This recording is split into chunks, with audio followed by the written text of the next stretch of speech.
This show is a part of Pop Americana.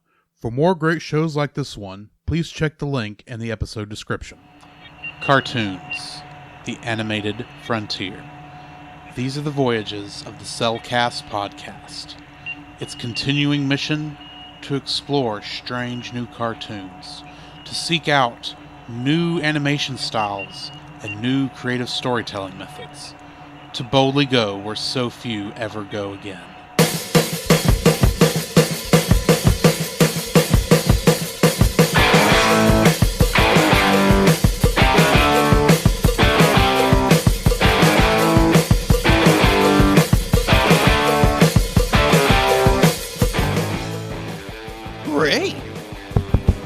Wrong? Okay.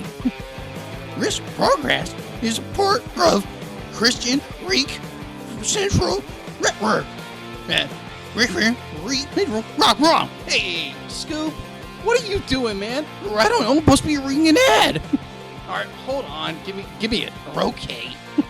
All right. This podcast is part of the Christian Geek Central Network at ChristianGeekCentral.com. Hello and welcome to another episode of the Cellcast, The animated series. Joining me today is a man who just has to get away from the snake, Jacob.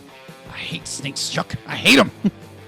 Why, thank you. I don't hate snakes. I just have a very great respect for what they can do and want them to do it in a place far away from me. Anyways.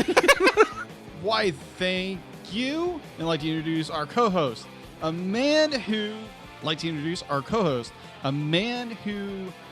like Lance, just decided to eat the entire buffet.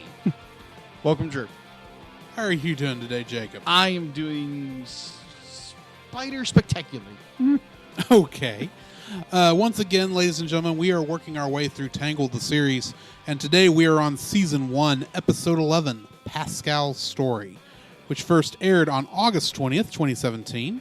It was directed by Tom Caulfield and written by Ricky Roxburgh.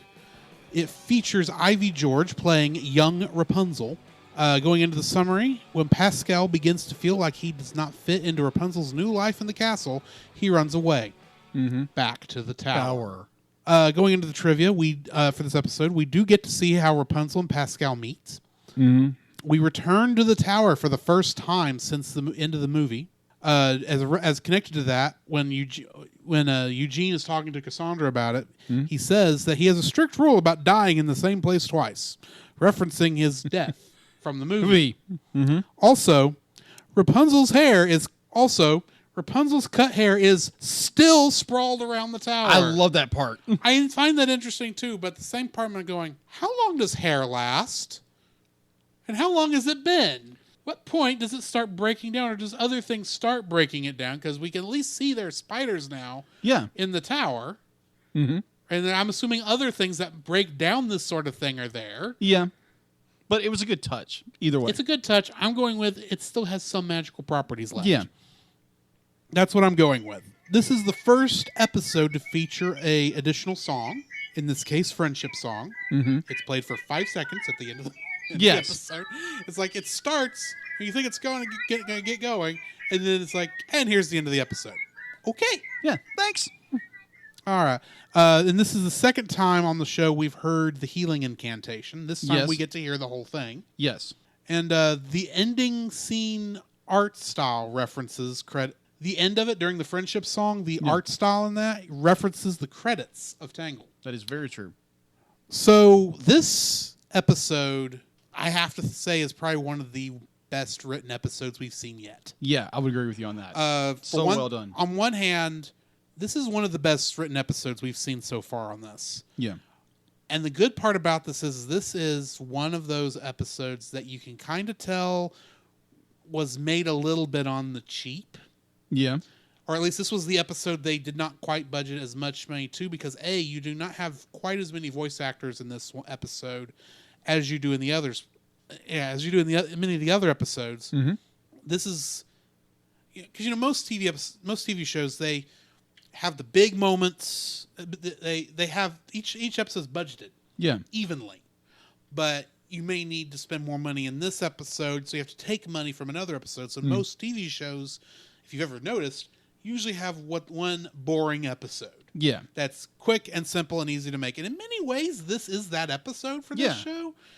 Because even though the tower is, and everything in the tower is the new, they didn't have to create it from scratch. They could literally take the references from the movie and just draw a two-dimensional version of it. Yeah. They did not have to completely redesign. They didn't have to reinvent the wheel. Yeah. For those segments. There's only one quote-unquote new character, and that's the snake that dies by the end of it. Thank goodness. Or actually, we don't know if the snake dies. No, we don't. We just know he falls again with the same frying pan. And is now missing both teeth. Or both fangs, actually. Yeah.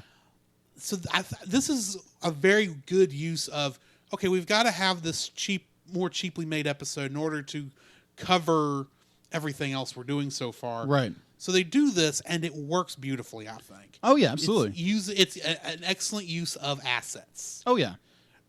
And it's got a great story, especially when you consider half of the episode is literally just hearing Pascal's grunts. Pretty much. Because if we boil it down to it, it's basically a Pascal story. Yeah, well, that's the name of the episode. Oh, of course. But, I mean, you can easily tell that even Lance Strongbow, who shows back up in this episode, you can kind of tell, like, he maybe came in for either the episode after this or the episode before it. Oh, he wasn't in the episode before. No, he wasn't. Maybe at the beginning of the next episode, they had said, "Hey, will you record this line for us right quick? Because we're going to insert your character in another thing for like a quick second, even though we're mainly getting you in for this episode." He could have easily done that for his one or two lines. Cassandra and Eugene don't even have that many lines. No, they don't. The only other new character you have is young Rapunzel. Yeah. And she doesn't have, admittedly, they spent more time with her than I think they did with most of the rest of the characters. characters. Yeah, exactly.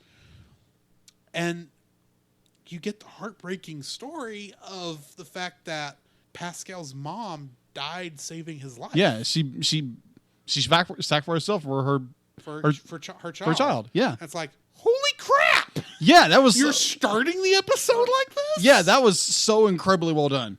Oh my gosh! In fact, when I first saw this, admittedly, it's like, man, they really drew Pascal weird for this episode, and then it's the sudden realization. That's not Pascal. No, that's his mom. Oh, they went there. They're good. This okay. Oh.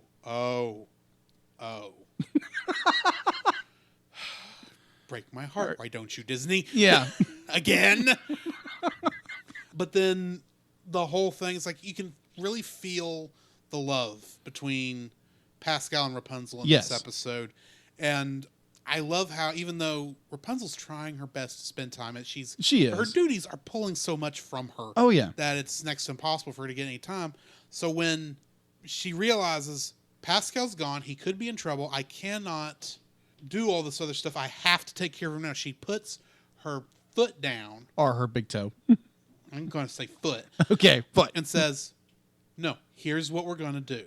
We're going to go find Pascal." And we're going to go make sure he's all right because I am not anything. Everything else can wait. Yeah. Especially with some of the stupid stuff we saw the day before. Though we do know they get a piggy bank. Yeah. Who knew? Weird. Shorty needs to have his head examined, which we all knew already. But yeah, that was a very interesting little segment, but yes, at the same time, it's the fact that like you like you said, obviously Pascal and Rapunzel love each other like really deep friends do, and it's the fact that Pascal feels like he's just pushed to the side. Yeah, he's no longer loved because she has all these other responsibilities around her, and she's trying her, like you said earlier, trying her best. Yeah, to take time for him. And he runs off. And like you said earlier, the fact where he's run off to, the tower. Because that's the last place. That was back where things were simpler. It was just the two of them. They didn't have to worry about anything else. Exactly. Now, I will note that this might be the only episode I think we've seen so far where Rapunzel and Pascal are not together for most of the episode. Yeah, that's true. Which, admittedly, I'm only thinking about in retrospect, Mm-hmm. because in the middle of the episode, it's like, I bet there's a lot of times where the two can't be together the whole time. Right. So, although I still have to wonder, why does the princess have to listen to all these things? Shouldn't the king or queen be doing that? You would think, but it's more along the lines of giving her more responsibility. I get that, and it helps that most of the people she's hearing Yeah. are her friends. Yeah. So there is that. Yeah. In the same breath, you have the fact that these two have been together for 18 years, or a little bit less. But the fact that they're no longer able to spend as much time with each other, Right? And you get the feels when Pascal wanders off, and he's like, you're curious where he goes, and he goes obviously to the tower. It brings up a very good point to where they figure out, oh, he went to the tower. Yeah. When they go through that, I guess you would call it like a rock cutout or something like that. When they walk through it, be like you first get the full length of the tower. It's literally Rapunzel really kind of curls back. Yeah. And it's like, oh my gosh, they did that because because it's so good because obviously she does have a form of PTSD Right. with this place, and so Well, she was trapped here for 18 years by a woman she thought cared for her. Yeah. Who at the end finds out that not only was she, keeping her for her magic hair, and did not actually love her, but was willing to use her knowledge of her. We talked about this on the episode. Yeah. But all the events of that, of course she's going to be worried. She's going to be spooked. She's like, she's not been in that tower in what, 6 months? 6 months. I don't know if they actually say how long it's been. I don't know. But we've kind of been saying 6 months this whole time. Yeah. And it's her first time back there, so it's like it'd be like the first time you came back to a place that you hated or you feared. Mm-hmm. And even though the place does not have that power over you anymore, there's still that fuss. Like you're hesitant. You're hesitant. Yeah. It's like you don't want to go in there, and I understand that completely. And the fact that they touch on that, it's like, okay, she doesn't want to go in there for obvious reasons, and then.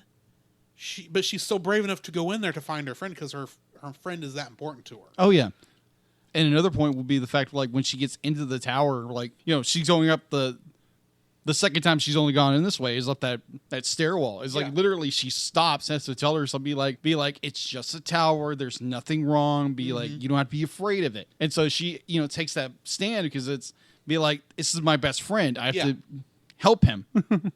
And I find that really. It was incredibly powerful to see that. And then you get Pascal's sweet revenge again. Yes. Against the pink snake? Yeah, it's a pink snake. It's a pink snake. But it was so well done. Much like the 2 episodes ago where Cassandra really was not in danger the entire time. Yeah. Which was all that. Pascal really wasn't in any danger really here because he was ready for that snake. Yeah. When it attacked. He may not have known it was coming. Yeah. But he was ready. Yeah. When he realized, okay, he's in trouble, that he's being attacked by something, he was ready to go. Yeah. He took care of that thing. Yeah, easy. So and he utilized everything within the tower. Like the best part of that is you can tell Rapunzel must have been up there for most of that fight. Yeah. But she doesn't step in. She lets Pascal take care of it. Yeah. And only comes in at the last minute when Pascal really is the only part where he's in trouble, and she just smacks him upside the head with a frying pan. It's like, yeah, that works. That does work. And also, I did notice, be like when we're in the tower, be like you notice, be like everything's where it was, exactly where it was, and it's like that is attention to detail. Oh yeah, you literally just brought up your model of it and just said, okay, we need to draw this here. We need to draw this here. We're going to, look, that's how I would do it. It's like, okay, here's the reference photo. Here's where everything's going. And they even have the mirror broken. Oh yeah. It's like, that would have been the thing I would have messed up. Yeah. If I was in charge of this episode. Yeah. It's like, I would have had everything still be in one piece. No, the mirror's broken at the end of the episode. Or the end of the movie. So it's got to be broken here too. Yeah. I did notice they did leave out one thing. Well, obviously they would leave it out. Mother Gothel's cloak. Yeah. Because I was halfway expecting. Well, go ahead. Remind me, because it's been a while since I've seen Tangled. I'm sure you've seen it since I have. Right. When she quote unquote died, she did die falling out the window, right? technically she went to dust before that. Be like just before she Right, hit. but her cloak would have been she was wearing the cloak at the time, Yeah. right? So that cloak should still be on the ground outside of Yeah, the tower. you think- which you think- means that if the cloak could still be there and they just did not go to that side of the tower, That's possible. or did not show the ground around that side of the tower, because that would have been too much. Yeah, because my thought was they would have walked up and like Rapunzel would have like accidentally kicked it or touched it in some way, and that would have Right. made her even more crawl back because that would remind her of Gothel. Right, but there's- that'd be pushing way too much for a kids cartoon. Yeah, and plus, I assume at some point the guards must have come out to the tower after the realization of everything. Yeah. And at least done a sweep to make sure everything was clear, but just did, for whatever reason, did not go up into the tower. Yeah, Which I can't imagine why the king or queen may not have, or the king hadn't gone up there to see what kind of conditions his daughter had been living in for the Yeah. past 18 years. yeah. It's be like this, like you said, be like it was kind of like in the smaller budget range. Yeah. Episode, but the detail, the personal details on characters, were just so fantastic. I love this episode. It was, the fact that at the very end of the episode, kind of drawing a close to it, the fact that when we first go into the episode, not Rapunzel, but Pascal is sleeping on his little branch. Yeah. And he brings himself down. And so at the very end, it's like, oh no, be like, you're sleeping with me tonight. Yeah. Be like, and gives him she gives him her pillow for him to sleep on. And it's just like, get that nice little touch. And your heart goes, oh, that's so good. It was such a good episode. I loved it. Yeah, this was an excellent episode. Yeah. If I wish this had won awards, but I don't think it was even nominated for anything. If If I'm remembering correctly. Yeah, I mean, we just talked about this 14 episodes ago. But, right. Yeah, the fact of this, it did win some animation right, but achievement awards. I don't think it was this episode, though. No, I don't think so. But yeah, this is a very good episode. So, but unfortunately, we're at the end of our talk about it. Yes. Our discussion about it. So we need to go ahead and end it here. So join us next time for the episode Big Brothers of Corona. Come, Jacob. We must prepare for next week. Prepare for what, Drew? The same thing we do every week, Jacob. Record a podcast. Oh boy. So where can they find you, Jacob? You can find me on Facebook at Jacob B. Heron, also on Facebook at Jacob's Daily Art Corner, where I try to draw each and every day. I don't get to it as often as I like, but join me there. Also, you can find me on Instagram at Jacob B. Heron, on Twitter at Jacob Heron, and Letterboxd at Jacob Heron. So where can they find you, Drew? You can also follow me on Letterboxd at ggeorge759, Facebook as Drew Dodgen, my Facebook page where you can see pictures I've taken at Drew's Photo Bin. You can also follow me on Twitter at ggeorge759. You can email us at thecellcastpodcast@gmail.com. You can also follow us on Twitter at cast_cell. You can follow us on Twitch at twitch.tv/thecellcastgaming. You can also follow us on YouTube at Cellcast, Listen to our podcast on Apple Podcasts, Google Play Podcasts, Stitcher, Spotify. and your favorite podcast directory. You can also listen to us on the Movie of the Week podcast with Jim Heron, where we talk about live action movies. And remember, Cell is a single L.